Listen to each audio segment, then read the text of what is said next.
Dunia hukum perdata di Indonesia itu kan terkenal rumit kayak labirin, tapi ternyata ada satu buku yang jadi pegangan utamanya. Nah, hari ini kita bakal bedah tuntas gimana sih buku legendaris ini bisa mengubah teori yang jelimet jadi senjata ampuh di pengadilan. Coba bayangin deh, kalau Anda tiba-tiba harus berhadapan sama masalah hukum, kira-kira mulai dari mana? Bingung kan? Nah, pertanyaan ini tuh jujur aja sering banget bikin pusing, bahkan buat orang-orang yang kerja di bidang hukum sekalipun. Tapi ternyata ada solusinya.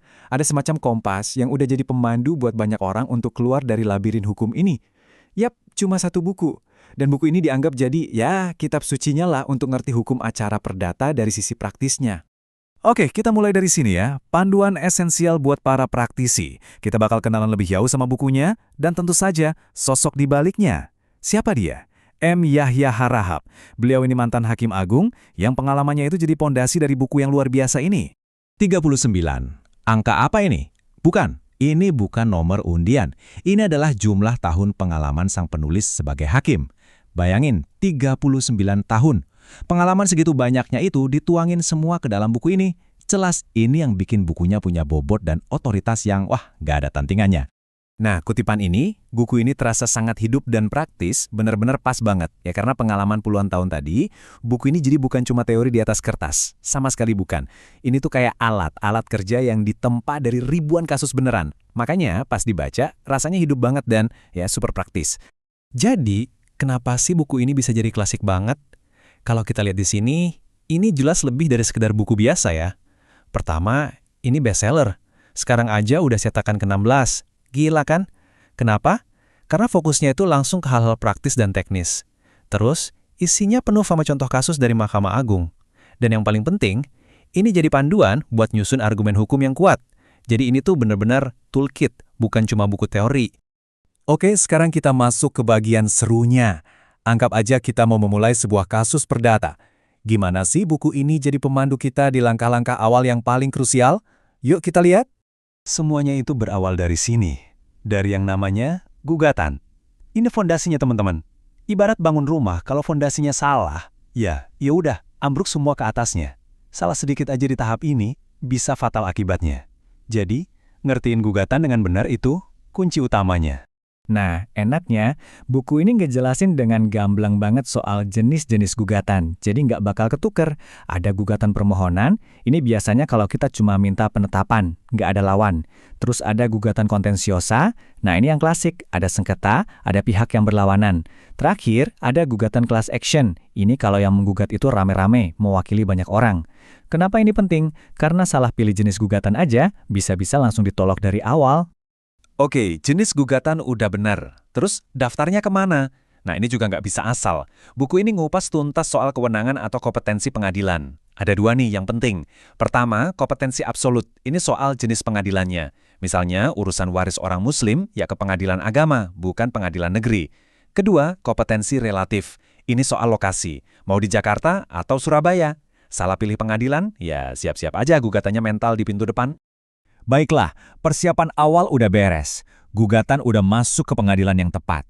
Sekarang, kita masuk ke arena utamanya. Medan pertempuran sesungguhnya. Di dalam ruang sidang. Proses di pengadilan itu kelihatannya ribet kan? Tapi buku ini berhasil mecahnya jadi tahapan-tahapan yang jelas banget. Kayak peta jalan gitu.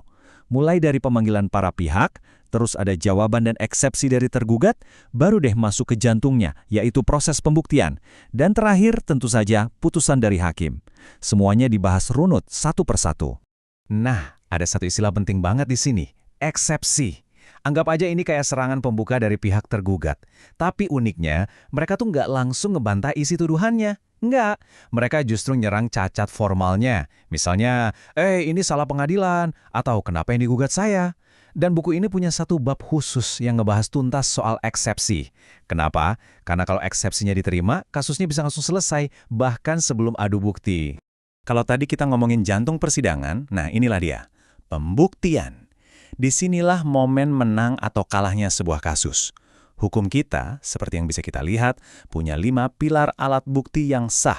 Ada bukti tertulis atau surat, keterangan saksi, lalu ada persangkaan, pengakuan, dan terakhir sumpah. Dan bab soal pembuktian di buku ini, wah, ini yang paling penting. Di sini semua dipertaruhkan. Oke, anggaplah babak adu bukti yang sengit udah selesai. Sekarang, kita bergerak ke fase penentuan. Momen di mana nasib kasus ini akan diputuskan. Pernah kepikiran nggak, gimana kalau pihak tergugatnya nggak pernah datang ke sidang? Padahal udah dipanggil baik-baik. Nah, disinilah hukum punya istilah namanya first take, atau putusan tanpa kehadiran lawan. Dan buku ini, lagi-lagi, ngejelasin dengan sangat praktis gimana pengadilan ngadepin situasi kayak gini. Dan percaya deh, ini sering banget kejadian di lapangan. Dan pembahasannya tuh nggak berhenti di situ aja. Buku ini benar-benar komplit. Dia juga ngebahas hal-hal krusial lain, kayak mediasi yang sekarang wajib. Terus gimana caranya melakukan penyitaan aset. Sampai bahkan strategi buat melakukan gugatan balik. Jadi ini bukan cuma buku peraturan, tapi lebih kayak buku strategi perang buat para pengacara. Dan bagian paling kerennya mungkin ada di sini. Di bab terakhirnya, kita seolah-olah diajak masuk ke dalam pikiran seorang hakim. Buku ini ngejelasin gimana sih proses seorang hakim itu menimbang semua fakta, semua bukti, semua argumen, sampai akhirnya bisa ketok palu dan ngeluarin putusan.